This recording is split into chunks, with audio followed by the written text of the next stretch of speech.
معمر الهواري poète, قول, troubadour, world poetry movement, الحركة العالمية للشعر تضامن فلسطين. تفضل سيدي. Merci. Ça s'appelle blocus. Blocus, siège, coupure, faim et soif au menu, affûtage des armes, préparation des munitions. Le monde a son habitude, vague à ses occupations. Il a d'autres préoccupations, manger, boire, travailler. Bombardement, explosion, détonation. Ça bombe dans les quartiers d'état-major. L'orgasme étoilé est à son apogée. Une belle démonstration de virilité après tant d'échecs consommés. Et ça jubile dans les rédactions mainstream. L'explosion de l'Odima est à l'aune des déflagrations dans la bande de Gaza. De beaux jours attendent des experts des plateaux. La publicité découline sur les écrans. Le sang versé n'a pas le temps de sécher, qu'il engrange déjà des plus-values. La guerre, c'est toujours une bénédiction pour les affaires. Elle ne s'embarrasse nullement de morale. À l'Assemblée générale, qui traîne une prostatite aiguë, on pisse à l'arraché une résolution, demandant un entracte humanitaire pour un spectacle vivant où les morts meurent pour de vrai, avant, pendant et à la fin des spectacles génocidaires sponsorisés par le grand capital. Merci Ma'amar Houari. Vous voulez ajouter une autre ou pour vous passer la main? Vous avez d'autres hein? Ça s'appelle le pampanta patati patata.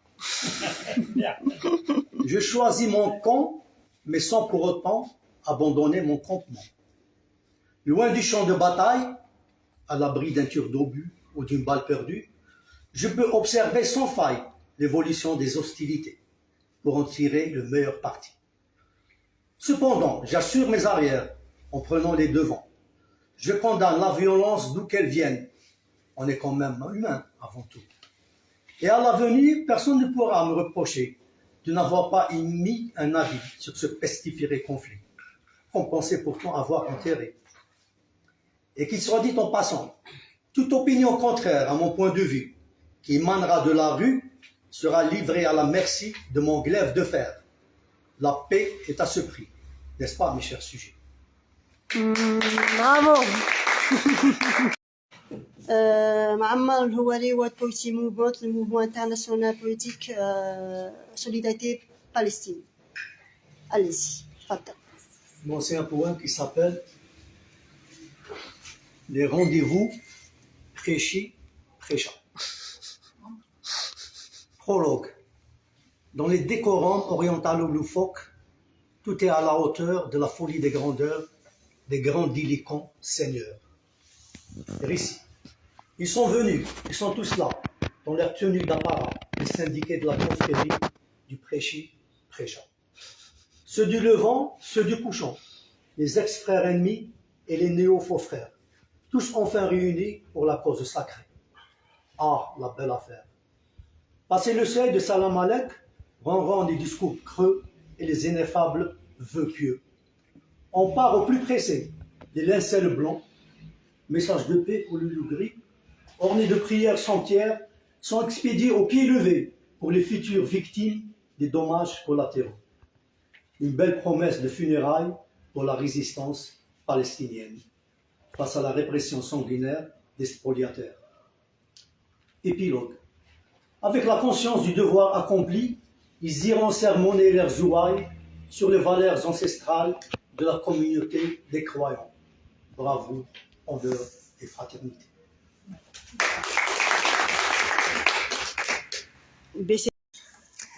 Ma'amar Houari, un autre poème, World Poetry Movement, Solidarité Palestine. Tafadda. Un poème qui s'appelle Ex voto face au veto. Gaza dénudé, au propre et au figuré. Et voilà notre humanité, de nouveau violée et défigurée. Gaza souffre de douleur de l'impuissance militaire d'une armée de mercenaires, inaugure une nouvelle ère de l'humanisme bicéphale, au service d'une barbarie exclusive et totale. À la trappe les résolutions de l'ONU, à la poubelle la charte des droits humains. Tous égaux devant les lois universelles, reste à voir avec votre lieu de baptême ou du sigle de votre chapelle. Le cynisme est le label des puissants.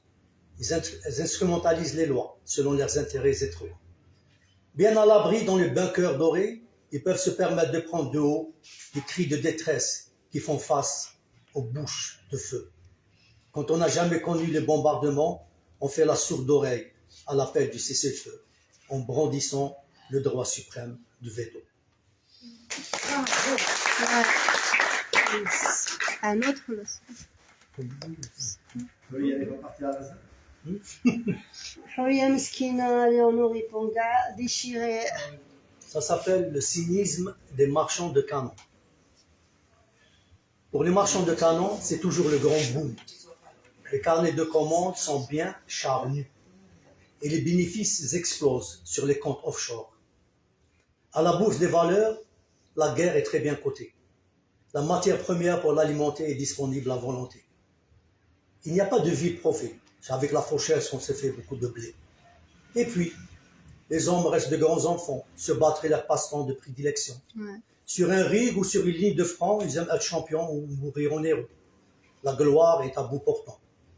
On ne va pas se faire du mourant, on ne fait qu'accompagner le mouvement si naturel de la vie en mettant nos arts et nos munitions à contribution.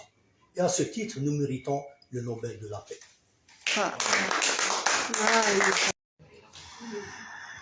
معمر الهواري وورد بويتي موفمنت الحركة العالمية للشعر تضامن فلسطين. تفضل سيدي. L'âme rebelle de Gaza. Gaza, à coup de bombe, il frappe à ta porte, qui malheureusement n'est pas blindée. Tu ne peux pas te barricader et éviter l'effraction d'État. Il faut que d'art tu remettes les clés. Les futurs occupants s'impatientent. Ils reçoivent à longueur d'année de nouveaux venus, qui sont pressés de loger. Nonobstant les aventuriers de pacotille ont mal d'héroïsme garanti, qui s'offrent des émotions à peu de frais, qui proposeront avec succès sur les plateaux de télé-réalité. Il faut dire qu'ils viennent de loin. On leur a dit beaucoup de bien sur cette terre légendaire et dépourvue de propriétaires. Tu n'as pas intérêt à les décevoir, ça risque de les mettre en colère. Et le cas échéant, tu le paieras très cher. Tu en as déjà fait les frais. Ils ne font pas de quartier. Du nouveau-né au vieillard rabougri, tout est bon pour alimenter la boucherie. Pense-y. Tu n'as pas sur qui t'adosser. Tout le monde t'a abandonné. Tes amis d'hier sont les miens aujourd'hui. On se donne du shalom salem en évoquant la paix d'Abraham. Et entre les miradors et la mer, ta mort est imminente et plus que certaine. Alors profite de cette dernière chance de quitter les lieux sains et saufs. Mais malgré la menace et le doute qui te terrasse, en ton fort intérieur, une voix séculaire et tenace t'empêche de céder à la peur. Tu restes et résistes sur place. Entre plans endurcis et glaives de fer, tu as survécu à tous les enfers. De la poussière ou du feu, tu renaîtras de nouveau. Tu ne tourneras jamais la page, car cette terre t'a façonné à son image. Révolté et sage.